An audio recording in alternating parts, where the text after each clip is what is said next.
একটা কথা বলে নেই, এই ফেরাউন এবং মুসা আলাইহিস সালাম, এই ফেরাউন যখন বনু ইসরায়েলকে নির্যাতন করতে লাগলো তখন আল্লাহ পাক একজন নবী পাঠালেন, তার নাম কি? মুসা আলাইহিস সালাম। আর মুসা আলাইহিস সালাম আর ফেরাউনকে নিয়ে কোরআনুল কারীমে প্রায় ৪৪টা সূরার মধ্যে কথা আছে। আমি হিসাব করে দেখেছি এবং আমি টুকটাক ঘাটাঘাটি করে দেখেছি যে প্রায় ৪৪টা সূরার মধ্যে ৫৩২টা আয়াত আছে মুসা এবং ফেরাউনকে নিয়ে। কথা বুঝতে পারছেন? ৫৩২টা। কোরআনের টোটাল আয়াত কত? একদম ভুল উত্তর, ৬,২৩৬। ৬,০০০ কত? ২৩৬। মতবিরোধ আছে, তবে ৬,২৩৬টা আয়াতের পক্ষে শক্ত দলিল আছে। তো এটাকে পার্সেন্টেজ দিয়ে করবেন, যারা ম্যাথামেটিক্স পারেন তারা তো খুব সহজেই পারবেন। তো পার্সেন্টেজ করলে দেখবেন যে ৮.৫৩% আয়াত মুসা এবং ফেরাউনকে নিয়ে। ১০০%-এর মধ্যে প্রায় ৮.৫ বা ৯% আয়াত কাকে নিয়ে? মুসা এবং ফেরাউনকে। এমনি এমনি তো আল্লাহ পাক এই কাজটা করবেন না, নিঃসন্দেহে। এর মধ্যে একটা শিক্ষা বা মেসেজ আছে, সেটা হলো আমাদের জন্যে, উম্মতে মুহাম্মাদির জন্যে যেই সব জাতির মধ্যে সবচেয়ে বেশি শিক্ষা আছে তার মধ্যে সবচেয়ে ইম্পর্টেন্ট হচ্ছে মুসা এবং ফেরাউনের সময়। মুসা এবং ফেরাউন এই ঘটনার মধ্যে যে শিক্ষাগুলো আছে এটা আমাদের জন্য সবচেয়ে বেশি ইম্পর্টেন্ট। এই জন্য এত বেশি আয়াত নাজিল করা হয়েছে। কোরআনে যে কোনো সূরা খুলবেন দেখবেন মুসা আর ফেরাউন, মুসা আর ফেরাউন। কী কারণ? এমনি এমনি নিঃসন্দেহে শেষ জামানে আমরা যারা বাস করব তাদের জন্যে এই ঘটনার মধ্যে বিশাল কিছু শিক্ষা আছে। শিক্ষাগুলো আমরা ইনশাল্লাহ আজকে জানবো। তো এখন মুসা আলাইহিস সালাম এই ফেরাউনের যুগে জন্ম লাভ করলেন। তবে ফেরাউনকে জ্যোতিষীরা বলেছিল আগেই যে ওই শাম দেশ থেকে একটা আগুন আসছে যে তোমার সিংহাসনকে পুড়িয়ে ফেলবে। এর ফলশ্রুতিতে ফেরাউন যেটা করলো, সমস্ত পুত্র সন্তান যারা হতো এদেরকে তারা জবাই করে হত্যা করত। তো যখন জনগণ বলল যে কাজটা খুব খারাপ, প্রতিবাদ শুরু হলো, তখন ১ বছর গ্যাপ দেওয়া শুরু করলো। ১ বছর মারবে, আরেক বছর রাখবে, আরেক বছর মারবে, আরেক বছর রাখবে। যেই বছর মারলো না সেই বছর জন্ম লাভ করলো মুসা আলাইহিস সালামের ভাই হারুন আলাইহিস সালাম। ঠিক আছে, উনিও কিন্তু নবী ছিলেন। আচ্ছা, আর যে বছর মারার কথা সেই বছর জন্ম লাভ করলেন মুসা আলাইহিস সালাম। এখন আমি খুব শর্ট করে বলছি, অনেক ডিটেলস বলতে গেলে ৩টা বেজে যাবে, আজকে আসরও হতে পারে। তো এখন যে বছর মারার কথা সেই বছর জন্ম লাভ করলেন মুসা আলাইহিস সালাম। এখন মুসা আলাইহিস সালামের মা কিন্তু তখন খুব শঙ্কিত, ফেরাউন তার সন্তানকে হত্যা করবে। আল্লাহ রাব্বুল আলামিন কোরআনের মধ্যে বলেছেন সূরা কাসাসের মধ্যে। কোন সূরা? সূরা কাসাস। আমি 2টা সূরার নাম বলছি, আজকে বাসায় গিয়ে পড়বেন। এই 2টা সূরার মধ্যে সবচেয়ে বেশি হিস্ট্রি আছে মুসা এবং ফেরাউন এই বিষয়টার উপরে। একটা সূরার নাম হচ্ছে সূরা তাহা, এখানে সুন্দর করে ধারাবাহিকভাবে গল্পটা দেওয়া আছে। আরেকটা সূরা হচ্ছে সূরা কাসাস। এই 2টা পড়বেন অর্থসহ। তো মুসা আলাইহিস সালামের মায়ের হৃদয়টা খুব শঙ্কিত ছিল যে তার সন্তানকে হত্যা করে ফেলা হবে। আল্লাহ রাব্বুল আলামিন বলছেন যে আমি তার কলবে ইলহাম করলাম। সুবহানাল্লাহ। আল্লাহ পাক তার মায়ের কলবের মধ্যে ইলহাম, মানে কি? ইলহাম হচ্ছে আল্লাহর পক্ষ থেকে প্রত্যাদেশ না, ওহী না, কিন্তু একটা বুঝ বা একটা নূর, একটা তাজাল্লি, একটা বসিরা ঢেলে দেওয়া। এটা কিন্তু নবুয়ত না, একটা কাজের চেতনা বা দৃঢ়তা আল্লাহর পক্ষ থেকে ঢেলে দেয়া। ঠিক আছে? তো তার মায়ের কলবের মধ্যে আল্লাহ রাব্বুল আলামিন ইলহাম করলেন যে তুমি তোমার সন্তানটাকে সিন্ধুকের মধ্যে ভরে ভাসিয়ে দাও নীল নদে। এখন তার মায়ের কলব, তার মায়ের হৃদয় ছটফট করতে লাগলো, কারণ কোনো মাই তো চাইবে না তার সন্তানকে এভাবে ভাসিয়ে দিতে। আল্লাহ পাক বলছেন যদি না আমি তার হৃদয়টাকে শক্ত করতাম তাহলে সে বিচলিত হয়ে পড়তো। আল্লাহ পাক তার হৃদয়টাকে শক্ত করলেন, সে বিচলিত হলো না, সন্তানকে ভাসিয়ে দিল। এবার সন্তান ভাসতে ভাসতে ভাসতে কোথায় যাচ্ছে? যেখানে ফেরাউনের স্ত্রী গোসল করছে। কথা কি বুঝতে পারছেন? খুব চমৎকার হিস্ট্রি কিন্তু গল্পটা। এবং গল্প মানে এখানে আসলে গাল গল্প না, এগুলো সত্য ঘটনা। এক একটা বর্ণ তেমন সত্য যেমন সূর্য পূর্ব দিক থেকে ওঠে এবং পশ্চিমে ডোবে, এটা যেমন সত্য, এর এক একটা বর্ণ সত্য। এগুলো কোনো গাল গল্প নয়। এবার ফেরাউনের স্ত্রী আসিয়া সেই সিন্দুক পেয়েছে। মুসা আলাইহিস সালামকে আল্লাহ পাক বলছেন যে আমি মুসা আলাইহিস সালামের চেহারার মধ্যে মোহাব্বত বা ভালোবাসা ঢেলে দিয়েছিলেন। তার চেহারা যেই দেখতো তাকে ভালোবাসত, বুঝছেন, ভালোবাসা ঢেলে দিয়েছেন। এবার ফেরাউনের স্ত্রী আসিয়া, এখানে আসিয়া নন, অন্য একজন স্ত্রী হয়তো, তিনি বলছেন যে ফেরাউনকে বলছে যে একে আমরা আমাদের কাছে রেখে দিই, হয়তোবা সে আমাদের উপকারে আসবে, অথবা তাকে আমরা সন্তান হিসেবে গ্রহণ করতে পারি। লা তাকতুলুহু, তাকে হত্যা করো না। আসা আন ইয়ানফা'না আও নাত্তাখিযাহু ওয়ালাদা, এরকম করে আল্লাহ পাক বলেছেন কোরআনে। তো ফিরআউন তার স্ত্রী কথা শুনলো এবং তাকে না হত্যা করে রেখে দিল। আর আল্লাহ রাব্বুল আলামিনের কি কৌশল, ওয়া মাকারু ওয়া মাকারাল্লাহ, যেই মূসাকে হত্যা করার জন্য বছরের পর বছর হাজার হাজার শিশুকে হত্যা করা হয়েছে, সংখ্যাটা লাখ লাখও হতে পারে, সেই মূসা আলাইহিস সালামকে আল্লাহ পাক ফিরআউনের ঘরেই লালন পালন করতে লাগলেন। চিন্তা করলেন। এবার মূসা আলাইহিস সালাম যখন যুবক হলেন, আমি সংক্ষিপ্ত করছি, যখন যুবক হলেন তখন একদিন দেখলেন যে রাস্তায় দুজন ব্যক্তি ঝগড়া করছে, সূরা কসসের মধ্যে আছে, ফাইটিং, স্ট্রিট ফাইট।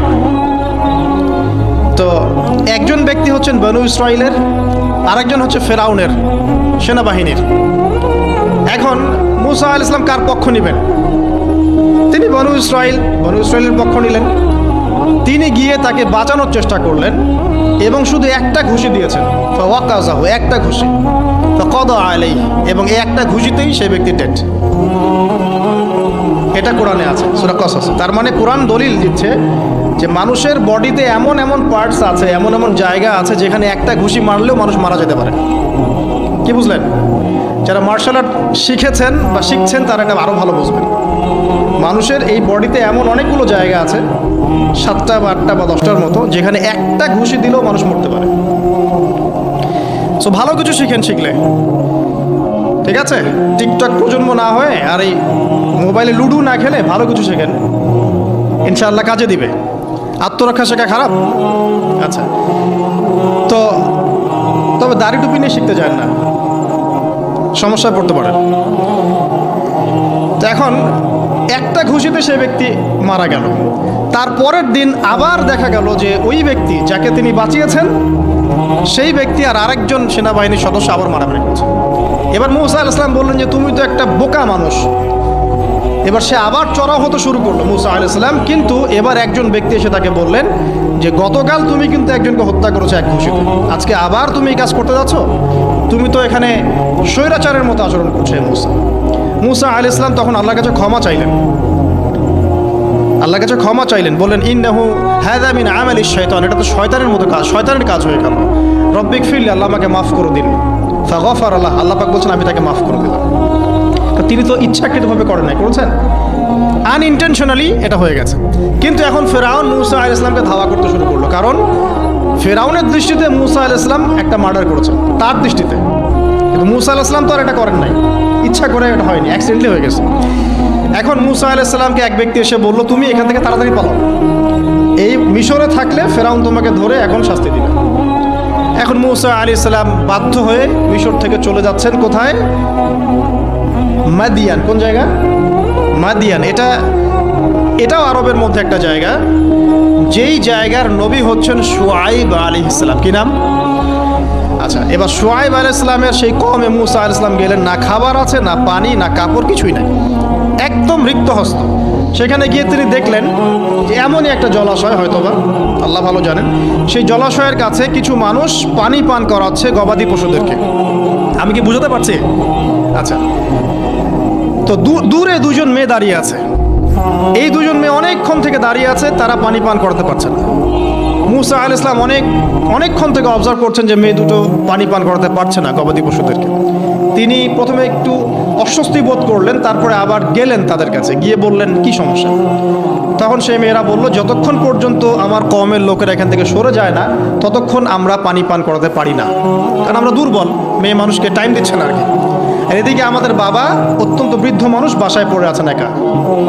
তখন মূসা আলাইহিস সালাম যুবক ছিলেন এবং তিনি কিন্তু শক্তিশালী ছিলেন, কওয়িউন আমিন, বিশ্বস্ত এবং শক্তিশালী। ওই যে এক ঘুষিতে মানুষ মারা মানুষ, কি মনে করছেন?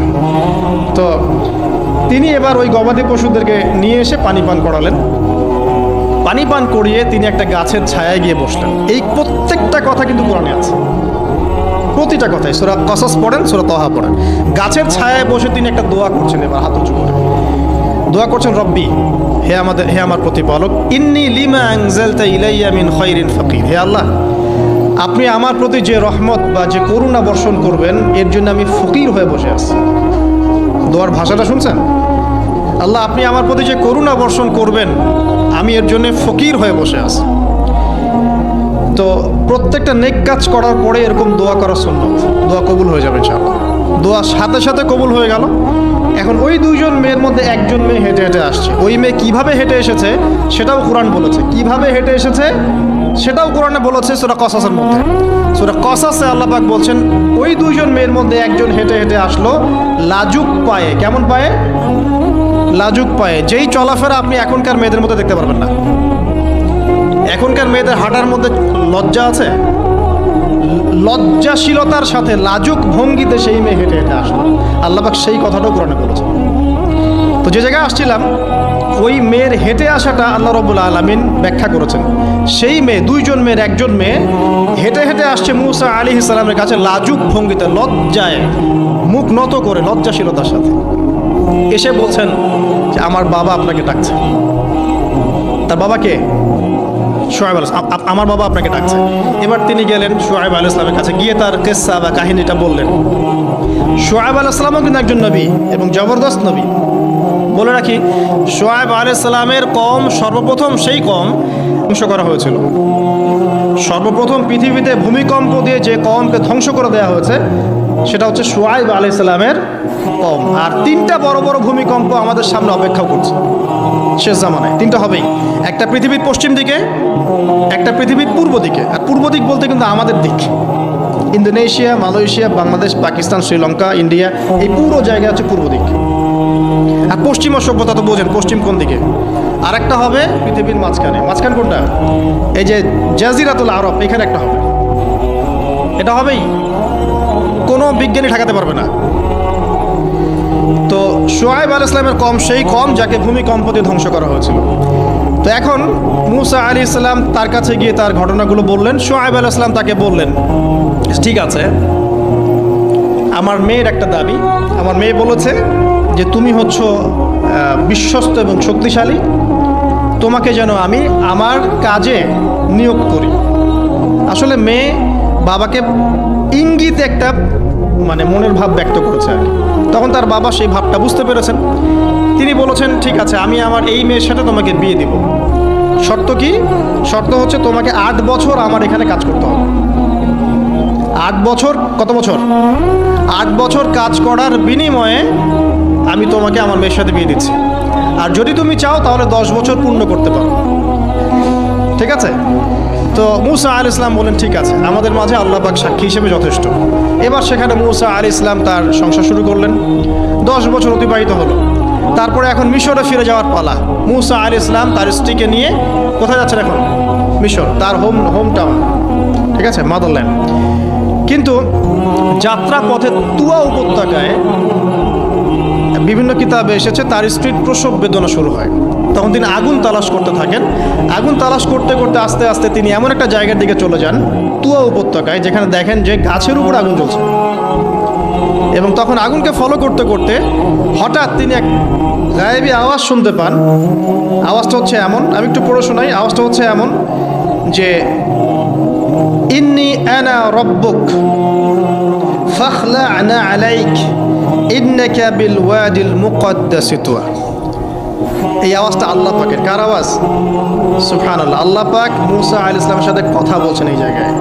আল্লাহ পাক বলছেন, নিশ্চয়ই আমি তোমার রব, তোমার জুতা খুলে ফেলো, কারণ তুমি একটা পবিত্র উপত্যকায় আছো। চিন্তা করতে পারেন?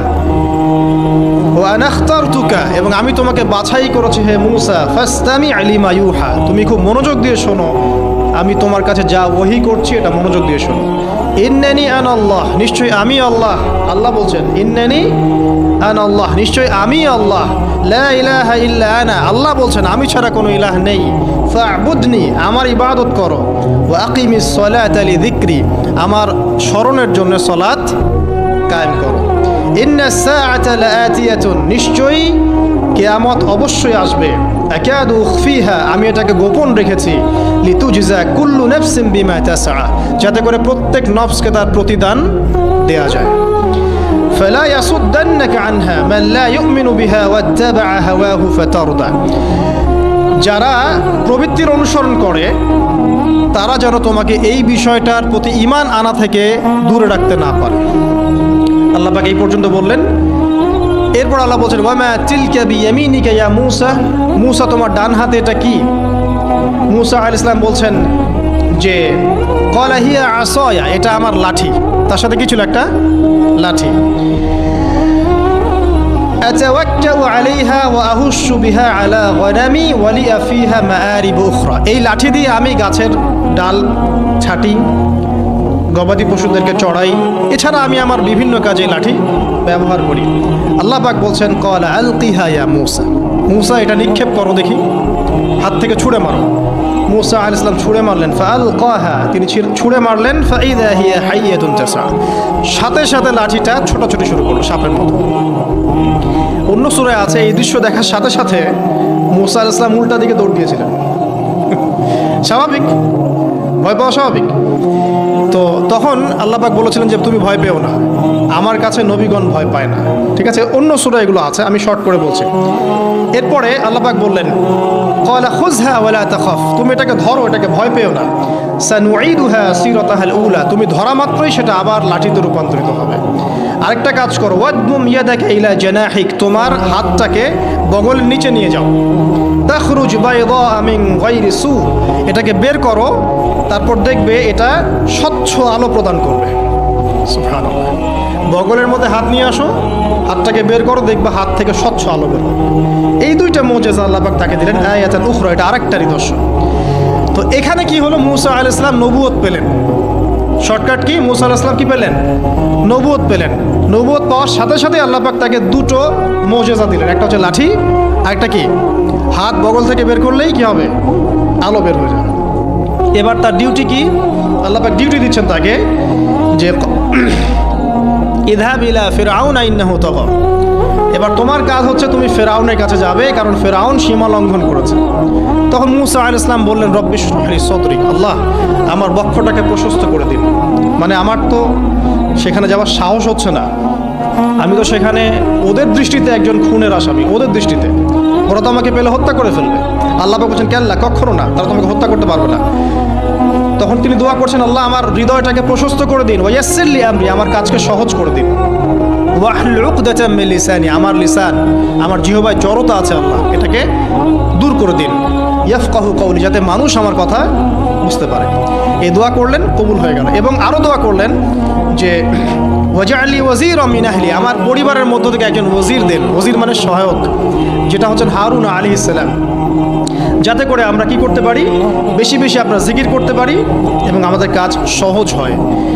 আল্লাহ রাব্বুল আলামিন তার ভাই হারুন আলাইহিস সালামকেও নবুয়ত দান করলেন, দুজন মিলে। এখন আল্লাহ পাক বলছেন ইযহাবা ইলা ফিরআউন, তোমরা দুজন ফিরআউনের কাছে যাও, ইন্নাহু তাগা, সে সীমা লঙ্ঘন করেছে, তবে ফাকুলা লাহু কাওলাল লাইয়িনা, তার সাথে নরম সুরে কথা বলো, লাআল্লাহু ইয়াতাযাক্কারু আও ইয়াখশা, হয়তোবা সে উপদেশ গ্রহণ করবে অথবা আল্লাহকে ভয় করতে পারে।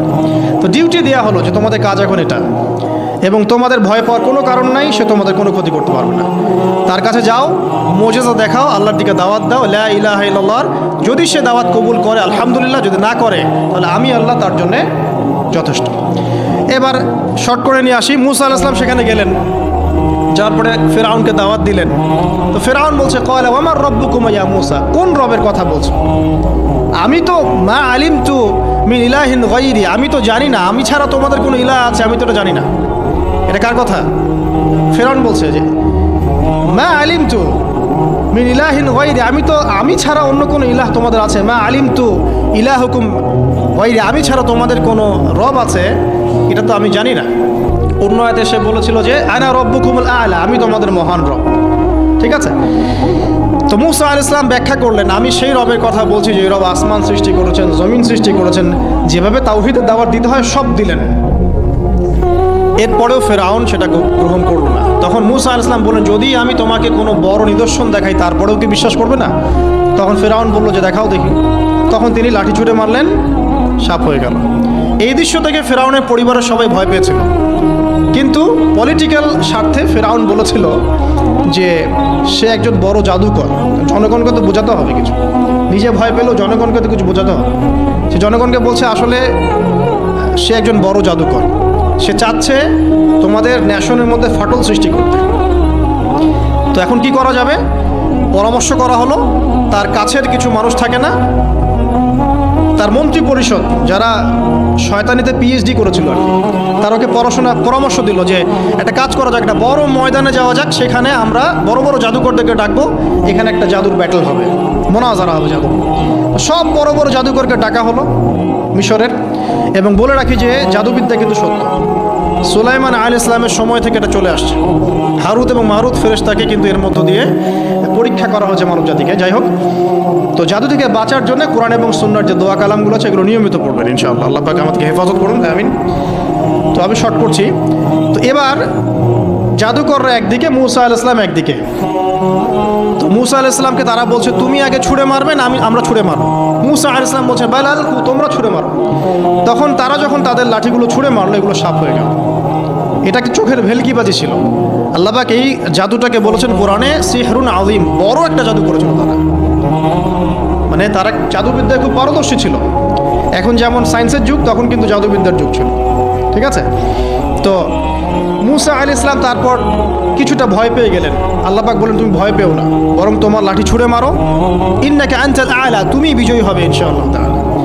এরপর মূসা আলাইহিস সালাম লাঠি ছুঁড়ে মারার সাথে সাথেই তার লাঠিটা যে সাপে রূপান্তরিত হলো, এই সাপটা বাকি সব সাপকে খেয়ে ফেললো। এই দৃশ্য দেখার সাথে সাথেই ওই জাদুকর যারা ছিল, সবচেয়ে বড় বড় জাদুকর একটা সমাজে, সবচেয়ে বড় বড় জাদুকর, সাথে সাথে মুসলিম হয়ে গেল। বললো যে আমান্না বিরব্বি হারুন ওয়া মূসা, আমরা মূসা এবং হারুনের রবের প্রতি ঈমান নিয়ে আসলাম। তখন ফিরআউন বলল যে ও আচ্ছা, তাহলে ইন্নাহু কাবীরুকুম আল্লামাকুমুস সিহর, তাহলে মূসাই হচ্ছে তোমাদের লিডার, যে তোমাদেরকে জাদু শিখিয়েছে। তাহলে পলিটিক্যাল লোকজনের কথাগুলো এরকমই হয়, সত্য কখনো স্বীকার করতে যাবে। তো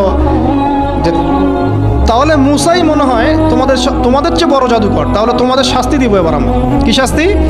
ওই যে শুলদণ্ড দিয়ে ডান দিকের হাত বাম দিকের পা কেটে ফেলবো। চিন্তা করতে পারেন, একদিকের হাত একদিকের পা কেটে শুলদণ্ড দিয়ে ঝুলিয়ে রাখলো। তখন এই জাদুকররা এমন একটা কথা বলেছে যেটা পড়লে আমরা চোখ দিয়ে পানি পড়ে যায়। এই জাদুকররা বলেছিল যে তোমার যা ইচ্ছা তুমি তা করো, ফাকদি মা আনতা ক, তোমার যা মনে চায় তাই করো। কথাটা শুনছেন? ফাকদি মা আনতা ক, তোমার যা মনে চায় তাই করো। কিন্তু আমরা ইন্না আমান্না বিরব্বি হারুন ওয়া মূসা, আমরা মূসা এবং হারুনের রবের প্রতি ঈমান এনেছি। আশা করা যায় যে আমরা এই ঈমান আনার ফলে সারা জীবন জাদুবিদ্যা চর্চা করে যে পাপ করেছি, আল্লাহ পাক সব পাপ মাফ করে দিবেন ইনশাআল্লাহ। দেখেন, একটা সেজদা না করেও তারা জান্নাতে চলে গেল। দেখলেন, তারা কিন্তু নামাজ পড়তে পারে নাই, সুযোগ হয়নি, রোজা রাখতে পারে নাই, জাকাত দিতে পারে নাই, শুধু খালেস ঈমান যে না আল্লাহকে চিনেছি, আল্লাহ ছাড়া কোনো ইলাহ নাই, আল্লাহ ছাড়া কাউকে পরোয়া করি না, আল্লাহই সব কিছু। তারপরে তাদেরকে ফাঁসি দেওয়া হলো, হাত পা কেটে ফেলা হলো, জান্নাত। এই ঘটনাটা পড়বে তহার মধ্যে আছে। যাই হোক, এখন এভাবে যখন মূসা আলাইহিস সালামকে পরাজিত করতে পারলো না, মূসা আলাইহিস সালাম তাদেরকে সময় দিলেন, তওবা করে ফিরে আসো, আল্লাহ পাক মাফ করে দিবেন। কিন্তু ফেরাউন এবং তার দলবল এগুলো সহ্য করলো না, বরং ফেরাউন টিটকারি করছিল, এই হামান তুমি আছো? হামান বলছে হ্যাঁ আছি, আমার জন্য একটা বড় প্রাসাদ নির্মাণ করো, ইট পোড়াও, আমার জন্য উঁচু প্রাসাদ তৈরি করো, যাতে আমি উকি মেরে দেখতে পারি মূসার রব কোথায় আছে।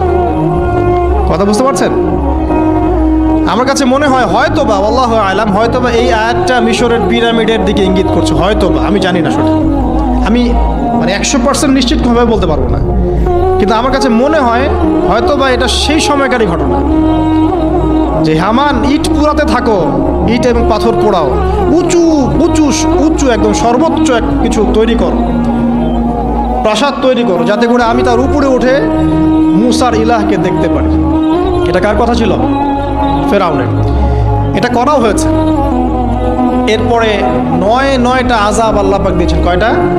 9টা। একবার সতর্ক করা হয়, যদি না শোনে আল্লাহ পাক আযাব দিলেন রক্তের, সমস্ত পানি রক্ত হয়ে গেল।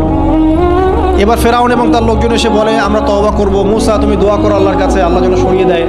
মুসা আলাইহিস সালাম দোয়া করেন, আযাব সরে যায়, তারা আবার নাফরমানি শুরু করে। কথা বুঝতে পারছেন? তারপরে আযাব আসলো ব্যাঙের, সবখানে ব্যাঙ দিয়ে ভর্তি। তারপরে আবার তওবা করার প্রত্যয় ব্যক্ত করলো, তওবা করলো না, আবার আযাব। এরপরে আযাব উকুনের, কিসের? উকুন। এভাবে একটা একটা করে আসতে থাকলো। এবার প্লেগ, তারপর ফড়িং। প্লেগ এমনভাবে এসেছিল যে একদিনেই 70,000 মানুষ মারা গেছে। তো এভাবে 9টা আযাব আল্লাহ পাক দিলেন, কিন্তু ফেরাউন কিছুতেই ঈমান আনলো না। এবার সবশেষ পালা। সর্বশেষে মুসা আলাইহিস সালাম বললেন যে বনু ইসরাইলকে আমার সাথে যেতে দিবা কিনা সেটা বলো। তো এখন যেহেতু অনেক মানুষ মারা যাচ্ছে প্লেগে, সবশেষে গিয়ে মুসা আলাইহিস সালামের কাছে ফেরাউন এবং তার এই যে হামান, কারুন, যারা ছিল, এরা নমনীয় হলো এবং বলল ঠিক আছে, তোমরা বনু ইসরাইলকে নিয়ে এখান থেকে বের হয়ে যাও, মিশরে আমরা আর কোনো আপদ চাই না, তোমরা চলে যাও এখান থেকে। এবার যখন মুসা আলাইহিস সালাম এবং বনু ইসরাইল এখান থেকে বের হয়ে যাচ্ছেন, বলা হচ্ছে তাদের সংখ্যা ছিল প্রায় 30 লক্ষ, কেউ বলেছেন 40 লক্ষ। সংখ্যাটা ফ্যাক্ট না। বনু ইসরাইলের একটা বড় কম ছিল, 10 থেকে 20% মানুষ মিশরের বনু ইসরাইল ছিল। তারা এখন বের হয়ে যাচ্ছেন রাতের অন্ধকার শেষ হয়ে ফজরের সময়। ফেরাউনের মাথায় আবার শয়তানি চাপলো। সে বলল না, এদেরকে যেতে দেওয়া যাবে না, যদি চলে যায় ওখানে গিয়ে যদি বিদ্রোহ করে আমাদের উপর হামলা করে, কি করণীয়? ফুল ফোর্স নিয়ে, তার যত সেনাবাহিনী ছিল সমস্ত সেনাবাহিনী নিয়ে ফেরাউন মুসা আলাইহিস সালাম এবং তার কওমকে ধাওয়া করা শুরু করলো পিছন থেকে। এবার মুসা আলাইহিস সালাম যাচ্ছেন, তার কওমকে সাথে নিয়ে সামনে পড়ে গেল লোহিত সাগর। কোন সাগর? লোহিত সাগর। আর পিছনে ফেরাউনের বাহিনী। এরকম একটা অবস্থায় মুসা আলাইহিস সালামের কওমের কিছু মানুষ বলেছিল ইন্না লামুদরাকুন, হে মুসা আমরা তো ধরা পড়ে গেলাম, আমরা তখন যেতে পারবো না, সামনে সাগর, পিছনে ফেরাউন। এই সময় মুসা আলাইহিস সালাম একটা কথা বলেছিলেন, এই কথাটা যে বলতে পারবে বিপদের সময় আল্লাহ পাক তার সাথে থাকবেন ইনশাআল্লাহ। মুসা আলাইহিস সালাম বলেছিলেন কাল্লা, ওইরকম একটা অবস্থা তিনি বলছেন কাল্লা, কখনো নয়। ইন্না রব্বি মাইয়া সাইয়াহদিন, আমার রব আমার সাথে আছেন, তিনি আমাকে পথ দেখান। কথা বুঝতে পারছেন? ব্যাস আল্লাহ পাকের সাহায্য নেমে আসলো। তিনি বললেন লাঠি ছুঁড়ে মারো। লাঠি ছুঁড়ে মারার সাথে সাথেই একটা দুইটা না 12টা রাস্তা হয়ে গেল, পানি ভেদ করে, সাগর ভেদ করে। আর এই 12টা রাস্তা দিয়ে, এটা কোনো গাল গল্প নয়, 12টা রাস্তা দিয়ে বনু ইসরাইলের 12টা দল চলে গেল, পার হয়ে গেল। আর ফেরাউন এটা অবাক হয়ে দেখছে। এক পর্যায়ে সেও সিদ্ধান্ত নিল যে আমিও আমার ফোর্স নিয়ে ধাওয়া করব। এই যে সে নামলো লোহিত সাগরের সাথে সাথে পানি আবার আগের জায়গায়। এক মুহূর্তের মধ্যে, মানে একদিনে পুরো ফেরাউন এবং ফেরাউনের যত সেনাবাহিনী আছে একদিনের মধ্যেই শেষ, পৃথিবী থেকে চিরবিদায়। আল্লাহ পাক এত চমৎকার করে কথাটা বলেছেন, কাম তারাকু মিন জান্নাতি ওয়া উয়ুন, তারা কতই না বড় বড় জান্নাত মানে বাগান এবং প্রস্রবণ পার হয়ে চলে গেল। কুনুজি ওয়া মাকামিন কারীম, কত সুন্দর সুন্দর জায়গা তারা ছেড়ে দিয়ে চলে গেল। এবং তারা ধাওয়া করতে লাগলো ফেরাউন মুসার বাহিনীকে। যখন তারা ডুবে গেল, বাকাত আলাইহিমুস সামা ওয়াল আরদ, তাদের জন্য আসমান এবং জমিনের কোনো সৃষ্টি এক ফোঁটা চোখের পানিও ফেলে না। এটা আপনি সূরা দুখানের মধ্যে পাবেন, আরও বিস্তারিত আছে। তো এই যে ঘটনাটা ঘটেছে, এই ঘটনাটা ঘটেছে মুহররম মাসের 10 তারিখে। কয় তারিখে? এই হচ্ছে সেই ঘটনা যার স্মরণে আমরা মুহররম মাসের 10 তারিখে সওম রাখি। কথা কি বুঝতে পারছেন? এটাই সেই ঘটনা, যেই ঘটনার ফলশ্রুতিতে এটাকে স্মরণীয় করে রাখতে আল্লাহ পাক কিয়ামত পর্যন্ত এই আশুরার সওমটাকে রেখে দিয়েছে। এটা ইহুদিরাও রেখেছে, ইসলাম আসার পূর্বে, মানে নবী সাল্লাল্লাহু আলাইহি ওয়াসাল্লামের শরীয়ত আসার পূর্বেও আগের জাতিরাও এটাকে রেখেছিল।